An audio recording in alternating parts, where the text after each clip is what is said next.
Well, it feels fantastic if you get the call and you're invited to revisit something. And especially when you're given the opportunity to do something different with it, and to explore, aspects and sides of your character that you were not able to, play with the first time around. So the feeling of evolving, and the feeling of not repeating yourself, but doing something very different, is highly inspiring and thrilling.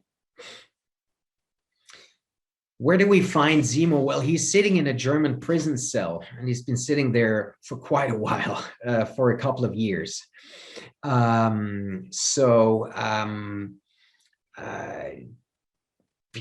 He's probably, thinking of a way to get out, to break out of prison.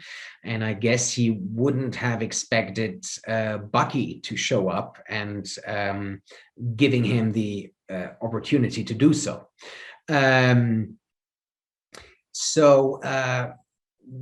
We meet Zemo, and we hopefully remember him from Civil War. So we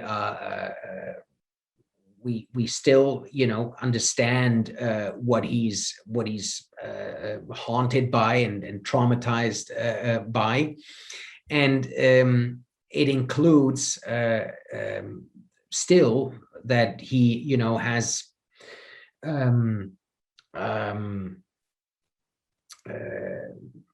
has the clear mission for him to avoid for anyone to get hold of,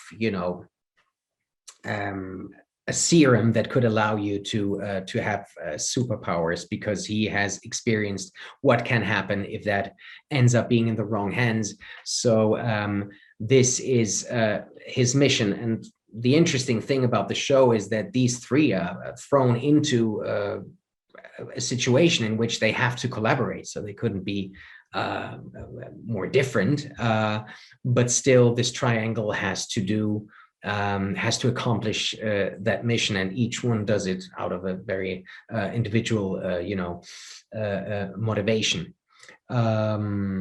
And yeah, the fun about this show in particular for me was, to have these scenes with the two of them, to have that awkward trio, who again couldn't be more different, but still have to work together.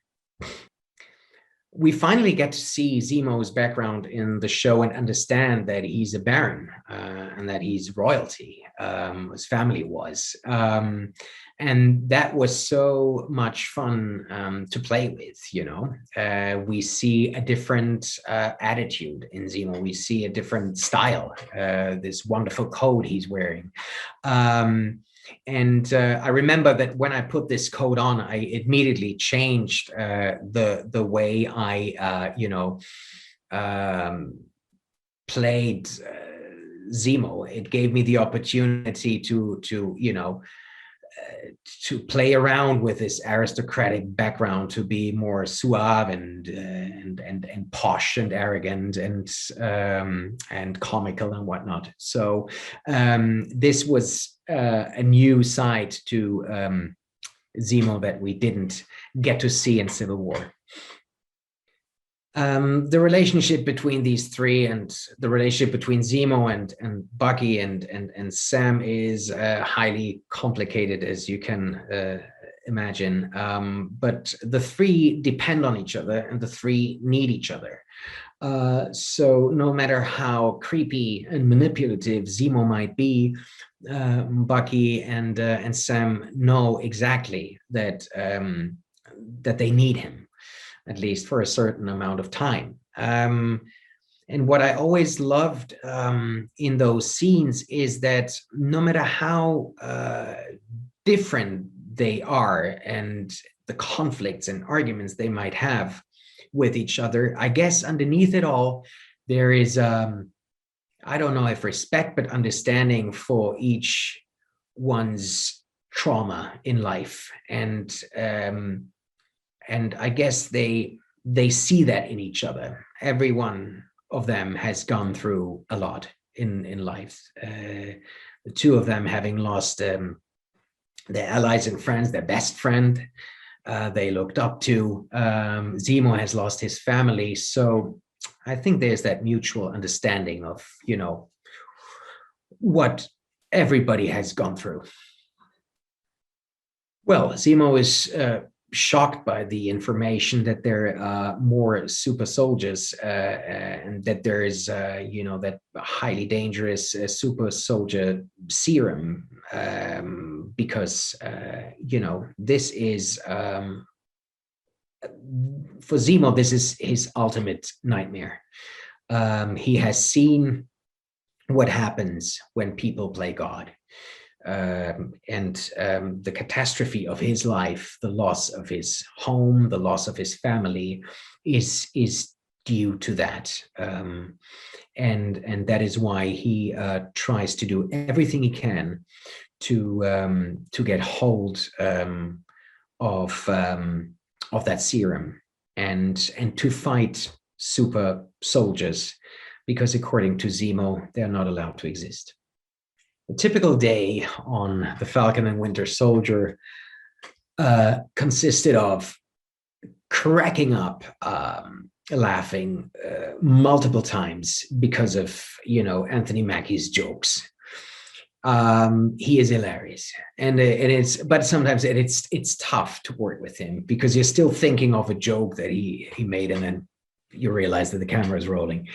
But that helped to create that wonderful, cheerful, playful atmosphere that Marvel always creates, and surprises me. And I find that incredible, because if you think about the endeavor, if you think about how big that scale is and how much pressure there is on projects like those, which are gigantic, it is really remarkable of how smooth and nice and welcoming it feels when you are on set.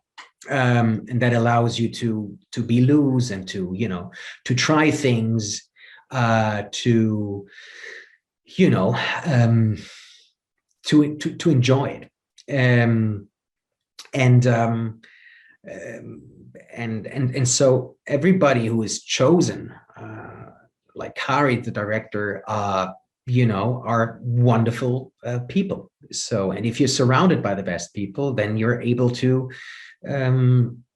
shine. And so I really enjoyed every single day on it. I have to say, yeah. Ladies and gentlemen, you're watching Hey You Guys! Hey You Guys, huh? Hey, you guys. Is that from the Goonies? It is indeed, yes. Nice. Hey!